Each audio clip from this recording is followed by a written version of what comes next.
सभी वैष्णवों का इस प्रातःकालीन श्रीमद् भागवत कक्षा में स्वागत करते हैं। श्री गुरु जी के चरण कमल का स्मरण करते हुए और उनको प्रार्थना करते हुए सही शब्द और सही तत्व उनकी कृपा से यह चर्चा हो। तो ये जो श्लोक है, इस श्लोक में भगवान के प्रश्न गर्भ अवतार का वर्णन किया है और उसके संदर्भ में ही ध्रुव महाराज के चरित्र का वर्णन भी यहाँ है। तो ये श्लोकों के श्रृंखला में भगवान के विविध अवतारों की चर्चा हो रही है। तो भगवान अपने भक्तों के लिए भी विशेष अवतारों ग्रहण करते हैं। तो भगवान का जो प्रश्न गर्भ नाम का जो चतुर्भुज वैकुंठ रूप है, वो ध्रुव महाराज जी के तपस्या में प्रसन्न होने के बाद उनके सामने जब भगवान प्रकट हुए तो ये प्रश्न गर्भ के चतुर्भुज स्वरूप में, वैकुंठ रूप में, वैकुंठ के नारायण के रूप में भगवान उनके सामने प्रकट हुए और किस प्रकार से उन्होंने प्रार्थना की। और इस भगवान के रूप को ध्रुव महाराज ने बहुत सुंदर सुंदर प्रार्थनाएं की है और उस प्रार्थनाओं का वर्णन चौथे स्कंद में प्रभुपाद ने यहाँ इस तात्पर्य में कहा है, चौथे स्कंद में किया हुआ है। सो इन शॉर्ट में इस श्लोक में ध्रुव महाराज जी का चरित्र का वर्णन यहाँ किया हुआ है। तो इस तात्पर्य में हम देखते हैं तो कुछ महत्वपूर्ण बातें अंत तात्पर्य के अंत में प्रभुपाद कहते हैं। प्रभुपाद यहाँ कहते हैं कि अतः एक शुद्ध भक्त से पथ प्रदर्शन प्राप्त करके गंभीर महापुरुष अपना लक्ष्य प्राप्त कर सकता है और ऐसा पथ प्रदर्शक हर संभव प्रकार से श्री भगवान से मिलने की दृढ़ इच्छा होने पर स्वतः मिल जाता है। तो यह किस प्रकार से ध्रुव महाराज के जीवन में उनको भगवान की प्राप्ति हुई, इसके बारे में वर्णन है। ध्रुव महाराज के जीवन में सबसे महत्वपूर्ण रोल जो निभाया वो नारद मुनि ने था। नारद मुनि का बहुत महत्वपूर्ण कार्य था ध्रुव महाराज जी के जीवन में। हम जानते हैं कि नारद मुनि एक शुद्ध भक्त है। तो हर एक साधना भक्त के लिए अपने जीवन में नारद मुनि जैसा जो शुद्ध भक्त है उनका संग प्राप्त होना अत्यंत आवश्यक है। और इस प्रकार के साधु के संग प्राप्त होने के बाद कृष्ण की प्राप्ति होना बहुत आसान हो जाता है। कोई बिना कठिनाई के साथ कृष्ण की प्राप्ति हो जाती है, केवल नारद मुनि जैसे शुद्ध भक्त के साधु के संग के कारण। तो यह दो बातें हैं, साधु और गुरु, इन दोनों का संग प्राप्त होना अत्यंत आवश्यक है। तो हम इस मुद्दे के ऊपर ही चर्चा करेंगे। परम पूज्य गौर गोविंद स्वामी महाराज जी ने भुवनेश्वर मंदिर में 13 मार्च 1993 में दिया हुआ प्रवचन है। उस प्रवचन में महाराज साधु संघ के बारे में और गुरु जी की सेवा के बारे में वर्णन करते हैं। हम महाराज जी के ही मुख कमल से निकली हुई जो वाणी है उसमें से जो कुछ मुद्दे हैं उसके ऊपर चर्चा करने की कोशिश करेंगे। तो वही चौथे स्कंद में प्रभुपाद जैसे रेफर करते कि चौथे स्कंद में ध्रुव महाराज की प्रार्थनाएं आती है भगवान को। तो भगवान उनको पूछते हैं कि मैं आपके ऊपर बहुत प्रसन्न हूँ और आप कुछ मांगना चाहते हैं तो मेरे से मांगो।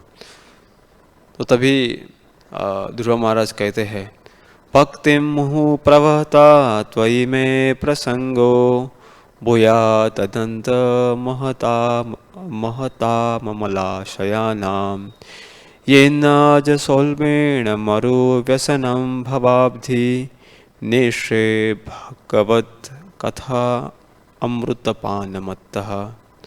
तो इस श्लोक में ध्रुव महाराज भगवान से मांगते हैं कि उनको भगवान से क्या चाहिए। वो कहते कि वो अनलिमिटेड लॉर्ड, मतलब हे सर्वव्यापक कृष्ण भगवान, kindly bless me so that I may associate with great devotee who is engage in your transcendental loving service constantly. कि मुझे ऐसा वरदान दे दो कि आपके उस प्रगत भक्तों के संपर्क में हमेशा मैं रहूं और उनके संग में मैं हमेशा रहूं कि जो हमेशा के लिए आपकी दिव्य सेवा में नियुक्त है। फिर कहते हैं as the wave of river constantly flow, किस प्रकार से नित्य सेवा में मैं, वो आपके नित्य सेवा में हमेशा लगे हुए हैं, जिस प्रकार से नदी का पानी हमेशा के लिए बहता रहता है, उसी प्रकार से जो आपके शुद्ध भक्त है वो आपकी सेवा में निरंतर लगे रहते हैं और उनकी सेवा कभी रुकती नहीं है। वैसे भक्तों का संग आप मुझे प्रदान करवा के दीजिए। Such transcendental devotees are completely situated in an uncontaminated state of life।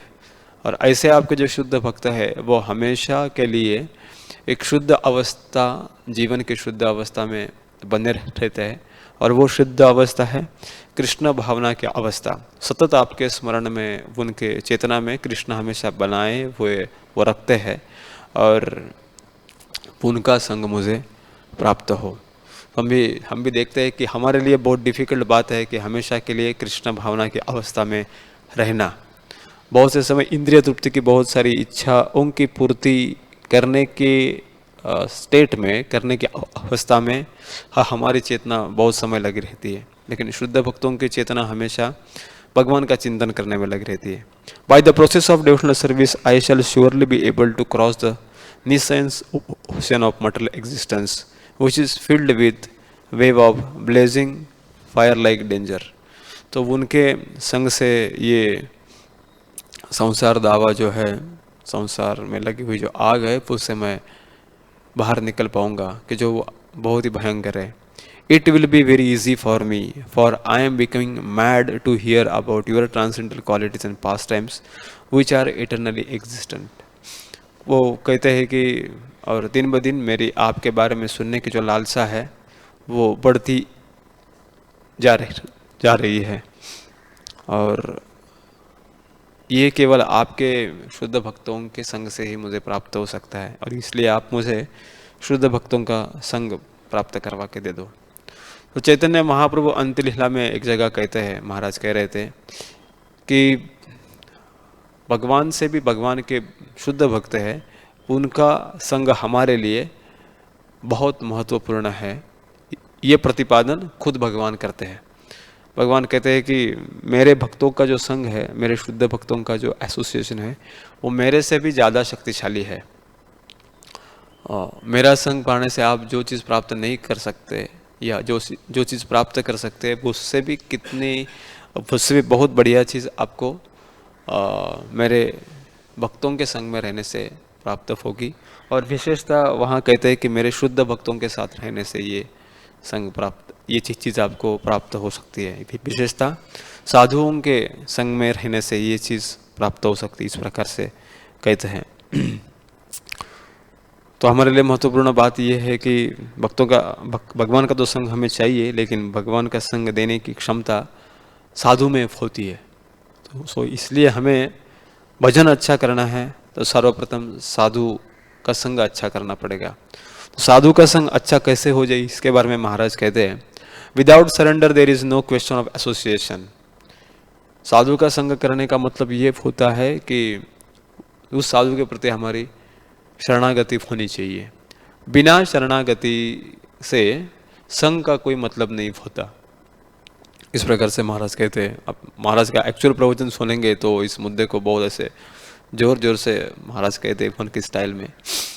वो कहते हैं कि कोई व्यक्ति आके कहे कि गुरुजी मुझे आपके चरणों में शरण दे दो, चरणों में आपके मेरे शरण दे दो, लेकिन अगर उसमें शरणागति का भाव नहीं है तो उसने बाहरी रूप से कितनी भी शरण मांगने की कोशिश की, लेकिन उसकी तो शुद्ध भक्तों को समझ में आता है कि इसकी जो प्रार्थना है वो हलो है, मतलब मराठी में कहते हैं पोकड़, अभी हिंदी में क्या कहते पता नहीं, खाली खाली है। सो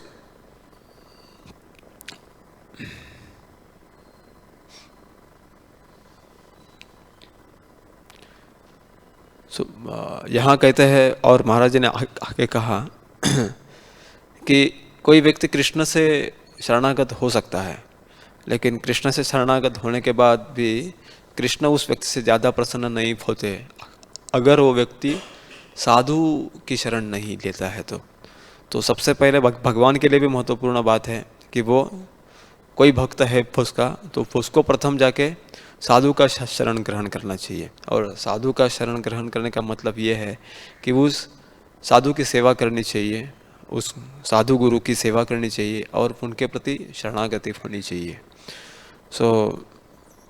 अगर साधु के प्रति शरणागति नहीं होगी तो उस साधु के पास जो ट्रेजर है, जो खजीना है, वो कभी खुलेगा नहीं, वो हमेशा ढका रहेगा। पहले तो हमारी समस्या ये होती है, जिसको महाराज आगे जाके कहते हैं कि हमें साधु ही समझ में आता नहीं कि साधु कौन है, साधु किसे कहना चाहिए, ये भी समझ में आता नहीं। तो इस प्रवचन में महाराज भी कहते हैं साधु वो है जो कृष्ण को हमेशा स्मरण में रखता है और बाकी चीज़ उसके स्मरण में नहीं रहती इतनी, लेकिन उसका पूरा फोकस भक्तों के संग में रहे या अकेला रहे या कहीं भी रहे या कौन सी भी स्थिति में रहे, वो हमेशा कृष्ण का चिंतन करता है। लेकिन कौन व्यक्ति कृष्ण का चिंतन हमेशा करते रखता है, ये बाहरी रूप से समझना बहुत कठिन है।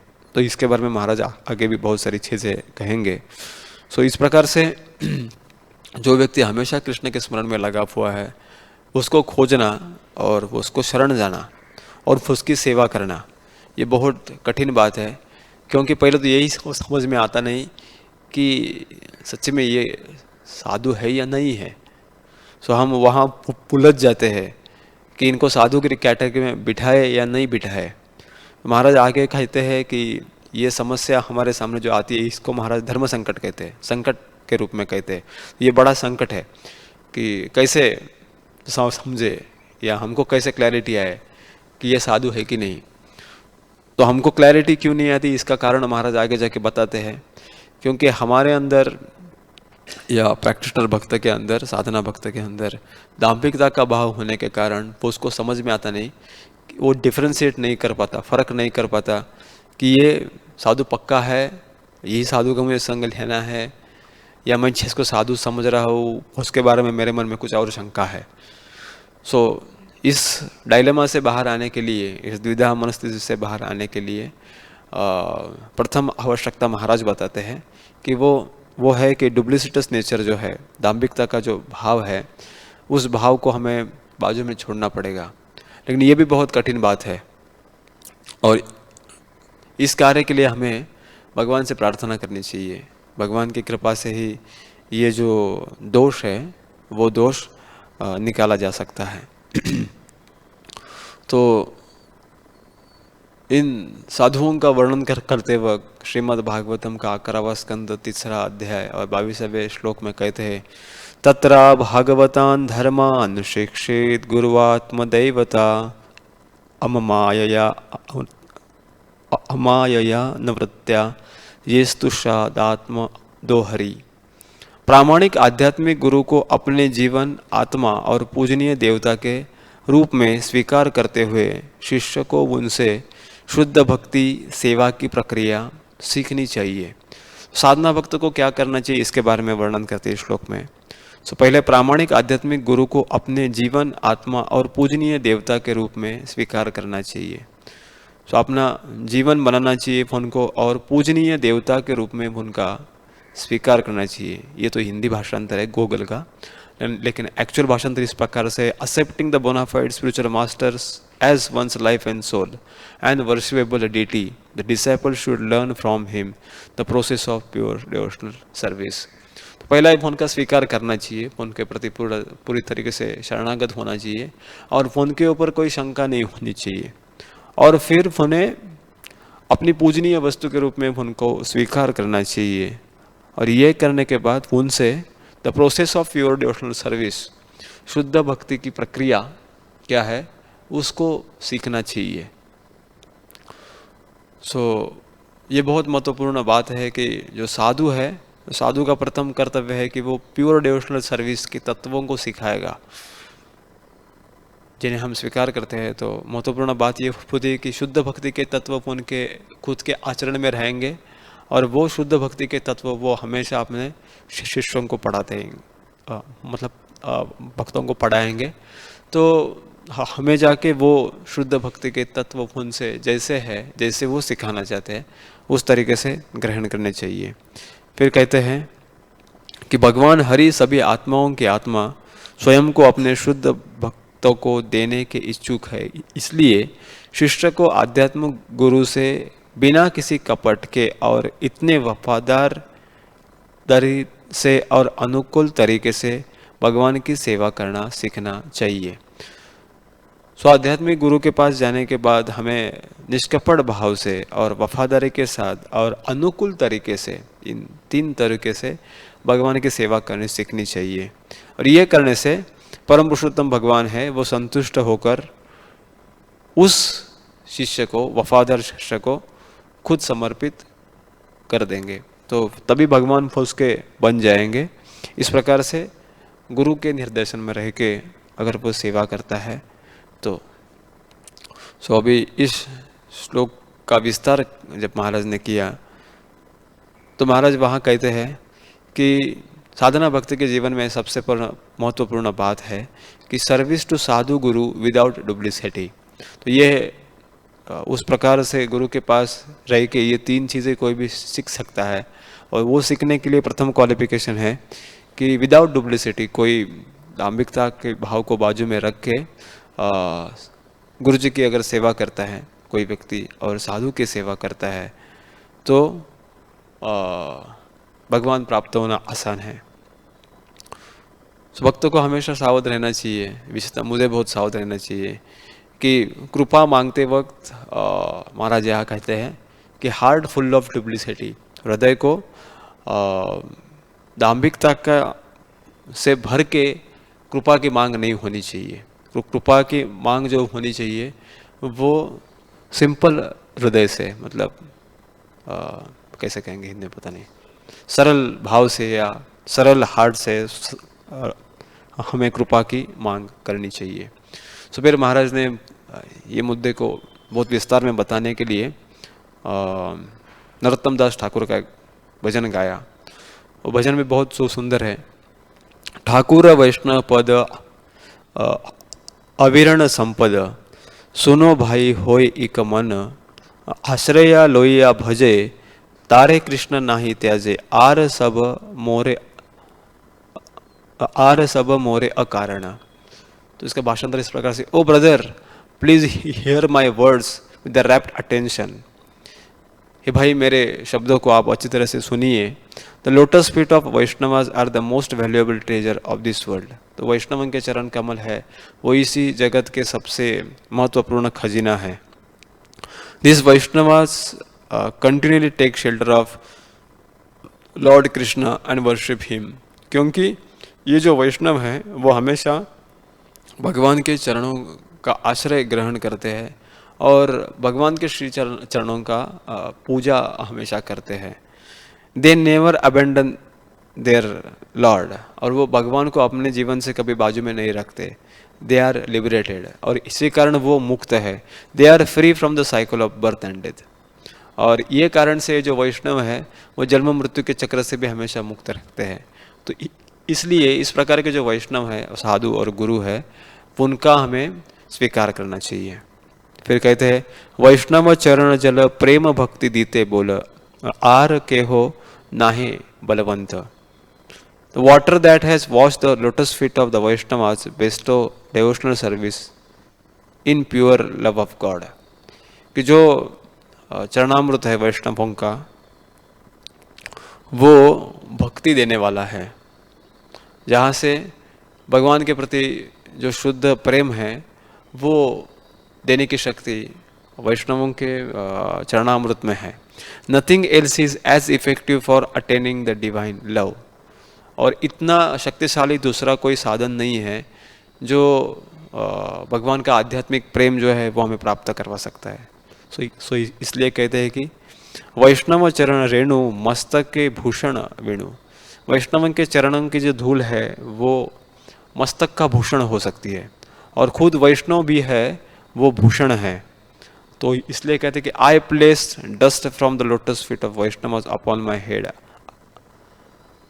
इसलिए मैं भक्तों की चरण धूलि मेरे सर पे धारण करता हूँ। और लास्ट में कहते हैं क्योंकि इस जगत में वैष्णवों को छोड़ के दूसरा कोई भूषणीय वस्तु है नहीं और दूसरा कोई भूषण है नहीं। फिर कहते हैं the purifying power of the waters at the various holy place of pilgrimage is describes in the Puranas although this is something of a deceptive trick. शास्त्रों में बहुत सारे तीर्थों के जल के महात्मा का वर्णन करके रखा हुआ है, लेकिन एक्चुअली ये ट्रिक है, थोड़ा सा इधर गुमराह करके रखा हुआ है। Actually there is not anything as purifying as the water that has wash the lotus feet of Vaishnavas. लेकिन वैष्णवों का जो चरणामृत है वो उसमें जो शक्ति है उसकी शक्ति ये तीर्थों के शुद्ध करने के शक्ति से भी कई गुना ज़्यादा है। This water fulfils all desires. इस प्रकार का जो चरणामृत है वो सभी इच्छाओं को पूर्ति करने वाला है। The moment after moment my mind finds the pleasure in the association of the Vaishnavas. Narottam Das Thakur कहते हैं कि क्षण क्षण वैष्णव संगते मन अधिक अनुक्षण। वैष्णवों के संग में मेरे मन को अधिकाधिक आनंद प्राप्त हो रहा है। I always seek out the company of those who devoted to Lord Krishna. जो भगवान के प्रति शरणागत है उनका संग मैं हमेशा के लिए चाहता हूँ। Poor hearted Narottam Das break down and cries how has this fallen condition come upon me. इस भौतिक जगत में मैं किस प्रकार से आ गया इन वैष्णवों का संग छोड़ के। इस प्रकार का विलाप नरोत्तम दास ठाकुर कहते हैं। सो महाराज ने एक मुद्दा यहाँ बहुत अच्छी तरीके से बताया कि sadhu is the ornament of the world. इस जगत में सबसे भूषण होने वाली चीज़ जो कोई है वो है साधु। और इस प्रकार का जो इस जगत के सर्वोत्तम भूषण जो साधु लोग हैं उनको शरण जाने से, उनकी शरणागति रहने से भक्त को भजन करने की शक्ति प्राप्त होती है। तो surrender to such sadhu gives power to do bhajan. हम भजन करना चाहते हैं लेकिन भजन में हमें शक्ति प्राप्त नहीं होती। इसका कारण ये है कि हम साधुओं की शरणागति नहीं ग्रहण करते। सो यहाँ कहते हैं कि इस प्रकार के जो साधु है उनका शरण कोई ग्रहण करता है तो उस व्यक्ति को भजन करने की शक्ति प्राप्त होती है। और महाराज फिर आगे बहुत कठिन शब्द में कहते हैं कि हम जब खुद के ताकत से भजन करते हैं, खुद के शक्ति से भजन करने का कोशिश करते हैं तो वो भजन नहीं बन के वो एक मेंटल कॉन्कॉक्शन बनता है, मतलब एक मानसिक तर्कवाद बन जाता है। बाहरी रूप से वो क्रिया हम भजन कर रहे हैं ऐसी लगती है लेकिन वो हमारा मानसिक तर्कवाद रहता है। तो अब महाराज का प्रवचन सुनेंगे तो महाराज वहाँ बताते हैं कि इस प्रकार का साधक कहते हैं मैं वो कर रहा हूँ, मैं ये कर रहा हूँ, मैं वो कर रहा हूँ, मैं ये कर रहा हूँ, मैं ये करना चाहता हूँ, मैं वो करना चाहता हूँ, मैं सब कुछ करना चाहता हूँ, मैं इस तरीके से कर रहा हूँ और उस तरीके से कर रहा हूँ। लेकिन बहुत के समय भी मुझे इस बारे में कुछ साक्षात्कार नहीं है लेकिन महाराज के शब्द ऐसे हैं। तो महाराज कहते हैं कि इस प्रकार का जो साधन भजन है वो खुद के मन से मन घड़ित बातों के ऊपर बनाया हुआ भजन का तरीका है। सो ये तरीके से भगवान प्रसन्न नहीं होने वाले। और भगवान को प्रसन्न करना है तो अच्छा भजन करना होगा, और अच्छा भजन करना है तो फिर प्रथम मुद्दा रहेगा कि किसी भगवान के शुद्ध भक्त का, साधु का शरण ग्रहण करके उनके निर्देशन में अगर वो जैसे बताते हैं वैसे साधना की जाए तो वो भजन परिपक्व हो जाएगा। और फिर महाराज आगे कहते हैं कि साधुओं का संग ही सिखाता है भजन कैसे करना चाहिए। बिना साधुओं के संग हम ये नहीं समझ सकते कि भजन किस प्रकार से किया जाए और साधना किस प्रकार से किया जाए। अगर हमें अच्छी तरीके से साधना करनी है और अच्छे तरीके से साधना करनी है, अगर हमें तरीके सुधारने हैं, कहाँ गलती हो रही है, कहाँ सुधार होना चाहिए, अगर ये हम समझ नहीं पा रहे हैं और वो हम समझना चाहते हैं तो इसलिए सबसे इम्पोर्टेंट बात है कि जैसे प्रहलाद महाराज भी अपने प्रार्थना में कहते हैं कि आपके ऐसे भक्तों का मुझे संग प्रदान करो कि जो भक्त मुझे बताएंगे कि मेरा भजन मेंटल कॉन्कॉक्शन है, मानसिक तर्कवाद है, और या परंपरा के अनुसार जैसे भजन करना चाहिए वैसा भजन है, तो ये हमें साधु ही लोग ही बता पाएंगे। सो फिर महाराज आगे जाके प्रचेता उसका फलहारण देते हैं। तो चौथे स्कंद में आता है, चौथा स्कंद 30वां अध्याय और 34वां श्लोक। तो इस श्लोक में कहते हैं कि इस प्रकार के साधुओं का संग होने से क्या मिलेगा। और जब प्रचेतास को भगवान की प्राप्ति हुई, प्रसन्न हुए भगवान, तो भगवान उनको पूछते हैं कि आप हमसे कुछ वर मांग लीजिए। तो वहाँ प्रचेतास कहते हैं कि हम इस भौतिक मृत्यु लोक के निवासी है, मर्त्य पूर्व, मतलब यहाँ के सब लोग मरते हैं, यहाँ सब कुछ नष्ट हो जाता है मृत्यु के बाद। सो हम मृत्यु लोक के निवासी होने के कारण हम ऐसा क्या वर मांग सकते हैं। कोई भी यहाँ हम वर मांगते हैं तो समस्या ये है कि हमारा ही मृत्यु हो जाता है। तो कौन सा भी मांगा हुआ वर जो है वो कितने समय के लिए काम करने वाला है। तो वो कहते हैं कि मर्त्यानाम किमुताशीष, मरते लोग क्या वर मांगेंगे आपके पास, और कौन सा वर जो है जो इस मरते लोक में काम करने वाला है। लेकिन इसमें कहते हैं कि भगवत संगी संगस्य, कि यहाँ एक ही वर काम कर सकता है कि आपके जो भक्त है उनका संग मिलने का वर अगर आप हमें प्राप्त करवा के देते हैं तो वो यहाँ से निकलने के बाद, मृत्युलोक में मृत्यु होने के बाद भी हमारे काम आने वाला है। तुलयाम लवे नापि न स्वर्गम नानु भर्वम भगवत संगी संगस्य मर्त्यानाम किमुताशीष। Even a moment's association with the pure devotee cannot be compared to being transferred to heavenly planets or even merging into Brahman effulgence in complete liberation। मतलब एक लव का अगर साधुओं का संग मिलता है तो वो स्वर्ग में भी जाने से भी बहुत ही अच्छा है। For living entities who are destined to give up the body and dies, association with the pure devotee is the highest benediction। तो ये सबसे बड़ा वर है कि आप इस प्रकार से, हमें बाकी कोई हमें वर की आवश्यकता नहीं है, सिर्फ आपके भक्तों का संग मिलने का वर हमें प्राप्त करवा दीजिए। और इस प्रकार के साधुओं का वर प्राप्त होने से साधक के जीवन में महाराज ने 3 चीज़ें बताई। ये 3 चीज़ें होती है।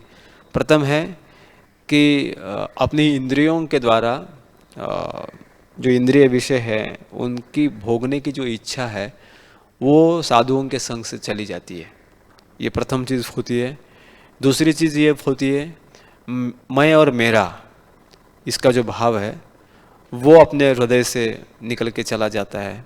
और तीसरी चीज़ ये होती है कृष्ण हमेशा के लिए अपने भक्तों के या साधना भक्त के हृदय में प्रस्थापित हो जाते हैं। तो ये साधुओं के संग का परिणाम है। बड़ा भी वही समस्या फिर से आ गई कि साधु को खोजे कैसे और साधु मिलेगा कैसा। तो फिर महाराज उसमें बताते हैं by material vision we can not see sadhus. हमारे भौतिक नज़रिया से हम साधु की खोज नहीं कर सकते, लेकिन इसका मतलब ये नहीं होता कि यहाँ साधु अस्तित्व में है ही नहीं। तो उसमें महाराज बताते हैं कि ये जगत चल रहा है, तो इसका मतलब साफ साफ है कि ये संसार चल रहा है, इसका मतलब साफ साफ है कि यहाँ कहीं ना कहीं तो साधु है।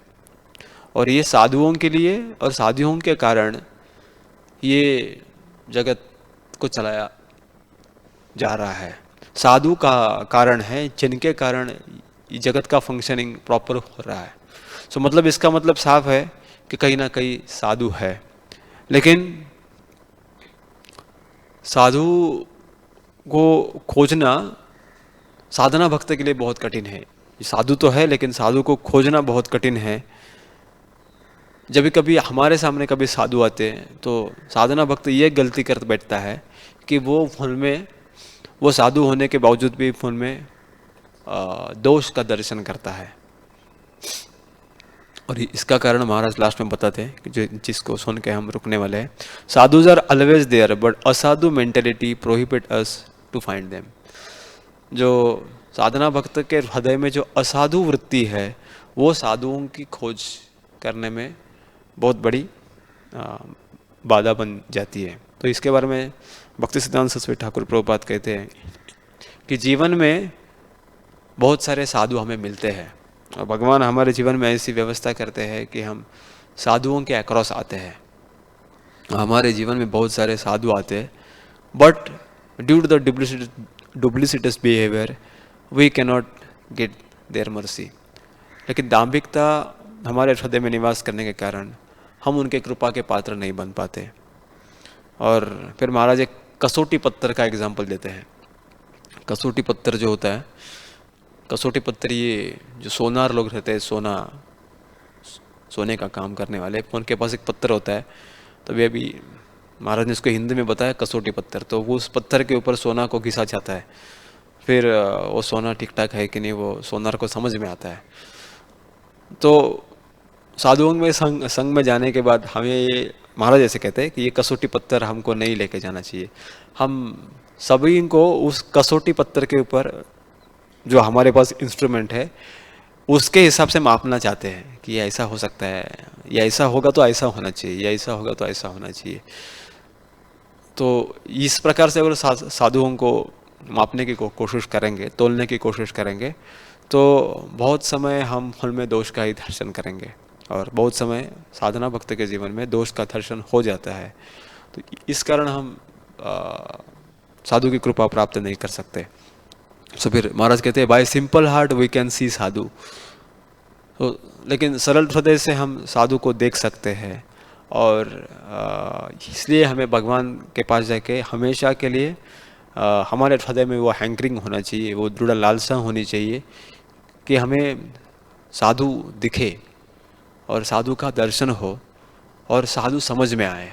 सो इस प्रकार से की प्रार्थना हमें साधु से करना चाहिए। फिर महाराज 3 एग्जाम्पल बताएंगे, वो हम लेंगे नहीं ज़्यादा, हम सिर्फ कोट करेंगे कि यही परिस्थिति थी चैतन्य चरितामृत और चैतन्य भागवतम में भी इसका वर्णन है। सब चैतन्य महाप्रभु एक तो भगवान है ही, लेकिन भक्त के भाव में भी है, तो साधु के भाव में भी है। तो लेकिन नदिया में रहने वाले जो अभक्त लोग हैं, महाराज उनको पाषांडी कहते हैं। तो ये पाखंडी पाषांडी लोग जो नदिया के निवासी थे, वो चैतन्य महाप्रभु के समय में चैतन्य महाप्रभु को पहचान नहीं पाए, उनके साधुत्व का दर्शन नहीं कर पाए। और दूसरा एग्जाम्पल थे कि सार्वभौम भट्टाचार्य के पत्नी के भाई, भी हिंदी में क्या कहते पता नहीं, मराठी में मेवणा कहते हैं। सो वो भी चैतन्य महाप्रभु को समझ नहीं पाए। तो उन्होंने देखा जब सार्वभौम भट्टाचार्य जी ने चैतन्य महाप्रभु को जब घर में प्रसाद के लिए बुलाया तो बहुत सारा प्रसाद परोसा था। तो सार्वभौम भट्टाचार्य और उनकी पत्नी ने वो प्रसाद भगवान के लिए बनाया था, भोग उनके लिए बनाया था, और चैतन्य महाप्रभु सन्यासी के स्वरूप में वो ग्रहण कर रहे थे। तभी ये अमोघ जो उनका सन इन लॉ था वो वहाँ आया और उन्होंने देखा कि अरे ये सन्यासी होने के बाद भी इतना कैसा खाते। और वो इस प्रकार से उनके कहते कि आप इतने बड़े सन्यासी है, खुद को सन्यासी कहलाते हैं, लेकिन आप इस तरीके से भोग कैसे कर सकते हैं। और फिर उनको कॉलरा हो जाता है और फिर चैतन्य महाप्रभु उनको मिलने के लिए जाते हैं और फिर चैतन्य महाप्रभु उनको वहाँ कहते हैं कि आप ये जो दाम्भिकता का भाव है उसको छोड़ दो और सरलता का भाव आप अपनाओ, क्योंकि आप सार्वभौम भट्टाचार्य के एक शुद्ध भक्त के रिश्तेदार हैं। सो इसलिए आप मेरे कृपा प्राप्त है। फिर हमको पता है कि रामचंद्रपुरी का भी एग्जाम्पल आता है। तो रामचंद्रपुरी भी देखते हैं कि वो कहते हैं कि ये सन्यासी होने के बावजूद भी चुप चुप के मीठा खाते। सो इस प्रकार से रामचंद्रपुरी का भी एग्जाम्पल महाराज दिए थे। सो फिर लास्ट में बताते हैं जो सबसे महत्वपूर्ण बात है कि मैं सेंटेंस इंग्लिश में पढ़ता हूँ जो महाराज ने बताया। Person who have gotten the mercy of Krishna will be able to see sadhu. तो वास्तविकता में साधु को देखना बहुत ही कठिन बात है और हमारे शक्ति के परे है, क्योंकि दाम्भिकता का भाव इतना अंदर रहता है कि खुद की निकालने की इच्छा भी हो तो भी हम बहुत डिफिकल्ट जाता है साधना भक्त के लिए कि दाम्भिकता तो समस्या है, लेकिन इस समस्या को बाजू में रखना बहुत कठिन हो जाता है। तो यही ऑब्स्टेकल बन जाती है। तो इसके लिए एक ही उपाय है। फिर जिस व्यक्ति को कृष्ण की कृपा प्राप्त हुई है वही व्यक्ति साधु का दर्शन कर सकता है। अब कैसे वो मुझे नहीं पता, वो महाराज ने जैसे बताया वैसे मैंने एज इट इज़ दोहराया। सो अगर आपके मन में इसके बारे में कोई प्रश्न है तो मैं ये बताऊंगा कि मुझे पूछने के बजाय वो प्रवचन आप फिर से सुनेंगे सो और क्लैरिटी के साथ ठीक तरीके से समझ में आएगा। तो हम यहाँ रुकते हैं। श्री प्रभुपाद की जय। ग्रंथराज श्रीमद् भागवतम की जय। निताय गौर प्रेमानंदे।